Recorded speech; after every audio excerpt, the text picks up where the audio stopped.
हारीगले ममता आउ कटा घारे चून मारिले रामदेव बाबा। बाबा कहले दीदी को सीधा करदेले बंगला लोक।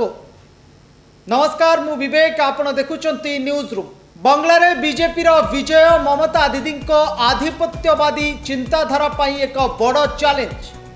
दीदी भाविथिले जे केही तांकु चैलेंज करि परिबे नाही, किंतु एबे बीजेपी तांकु आईना देखाई देछि। बंगाल रे एक महान जुगर आरंभ होइछि। अनेक लोक हुए तो भाविबा बंद कर देइथिले जे बीजेपी केबे बंगाल रे प्रवेश करिबो नाही। 2024 पश्चिम बंग विधानसभा निर्वाचन रे बीजेपी रो विपुल विजय हला। पश्चिम बंग रे फुटिला पद्म। एही घटना को नहीं बीजेपी दल उत्साहित हेबा बेले टीएमसी पक्षरु शोभी नथिला स्वर शब्द आउ एहारी भितरे कटा घारे चून लगाइला परी काम करिसंती जोग गुरु, भारतर बड़ आध्यात्मिक गुरु रामदेव बाबा। टीएमसी रो नेता ममता बनर्जी को समालोचना करी रामदेव कहिसंती जे गोटिए समय थिला जेतेबेले समस्ते टीएमसी को भय करुथिले।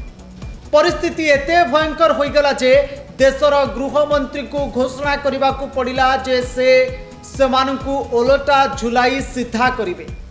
वर्तमान फलाफल स्पष्ट भाव में दर्शाउछि जे बीजेपी टीएमसी को ओल्टा झुलाई अति कम रे आंशिक भाव में सीधा करिछि। एक कथा मु कहूनी, रामदेव बाबा कहउछन ममता बनर्जी को अनुलोम विलोम एवं ध्यान अभ्यास करबा दरकार बोली कहउछंती रामदेव बाबा।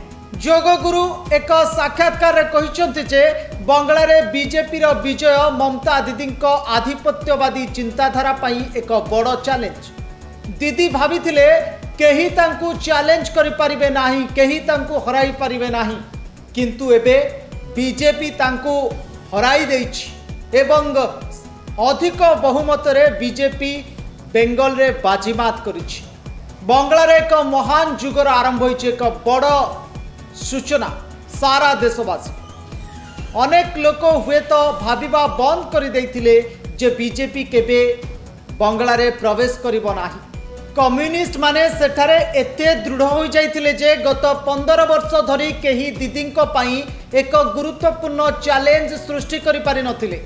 ममता बनर्जी पश्चिम बंग रे भयर वातावरण सृष्टि करथिले, किंतु एही निर्वाचन सबु परिस्थिति बदलाई दैछि। बंगला रे सनातन धर्म को पछकु हटाई दिया जाइथिला एवं भयर परिवेश सृष्टि करा जाइथिला। सनातन धर्मर असम्मान एवं भय सहित लोकंक मध्यरे दारिद्र्यर भय मध्य व्यापीथिला। लोक माने समानकर भविष्यत अंधकारमय देखिबाकू लागिले। सेतिपई समाने बीजेपी को बाछिले। दीदी को पश्चिम बंगवासी बड़ शिक्षा दैछंती जे जदि आपण लोकंक स्वप्न पूर्ण न करंती तेबे सेमाने आपण को परित्याग करिवे।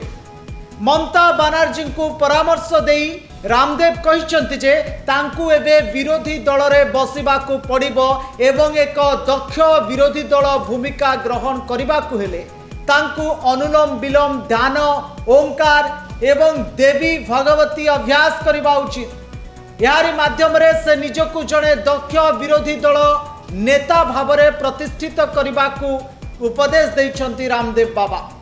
तेबे जोग गुरु को ई टिप्पणी उपरे ममता बनर्जी कौन प्रतिक्रिया देइछंती ताहा देखिबाकू बाकी रहिला। दर्शक बंधु, ए खबर अत्यंत हास्यास्पद ही पारे जे रामदेव बाबा जोग गुरु ममता बनर्जी को अनुलोम विलोम करबाकू उपदेश देइछंती जेतेबरे बेंगल रे निर्वाचन बाजी रे हारुचंती ममता बनर्जी। एभली गोटे समय रे रामदेव बाबा ममता बनर्जी को ये बड़ उपदेश देइचंती जे वर्तमान समय ममता बनर्जी पाई गोटे दृढ़ विरोधी दल नेता भाव में निजको सुदृढ़ करबा पाई एवं ता सहित अनुलोम विलोम अभ्यास करबा पाई। तेबे आगो को देखिबा कौन रहुछि ममता बनर्जी प्रतिक्रिया।